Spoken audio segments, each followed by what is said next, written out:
From the desert into the pampas. We are in the heart of Hungary at the Pannonia Ring. Here, motorbikes race around the circuit with a completely different intensity.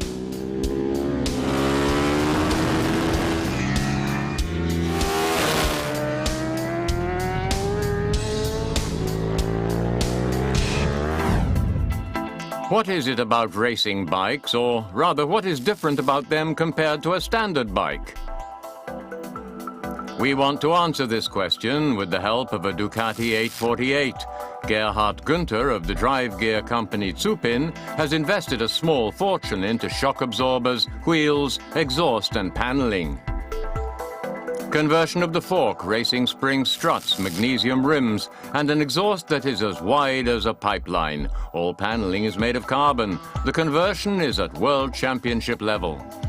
An 848 costs 14,000 euros. Gerhard has invested an additional 26,000 into accessories.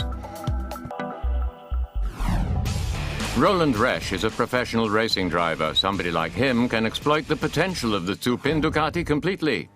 If you want to make a motorbike really fast, then I would recommend starting with the drive gear, because the standard components in the G9 CAD are not that well built. We don't want to talk too much about that.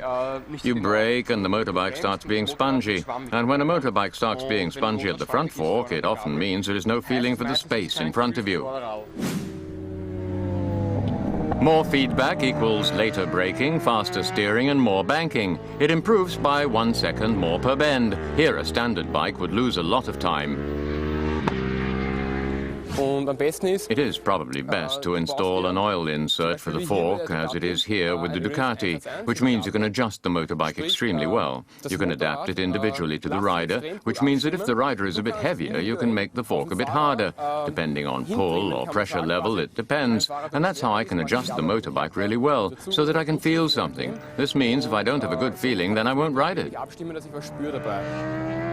Das heißt, wenn ich am Motorrad kein gutes Gefühl habe, werde ich nie schnell Motorrad fahren können. The rider can gain even more time when exiting bends by accelerating early and hard, providing it has the right shock absorber. Here we have a spring strut. This is a DHX spring strut, as I see now. It can be adjusted quite well compared to the previous model. You can adjust the clicks manually without using a screwdriver. Then it's even easier for the customer to adjust the motorbike really quickly.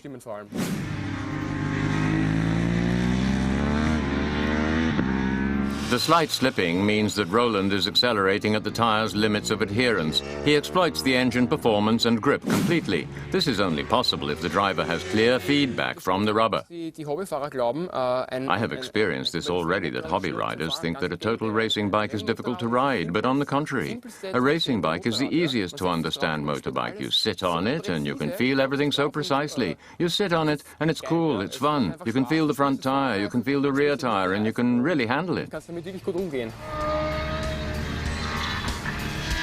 Well, this answers the question. Top materials are equal to top circuit times, but be careful. A motorbike is only as good as the person who rides it.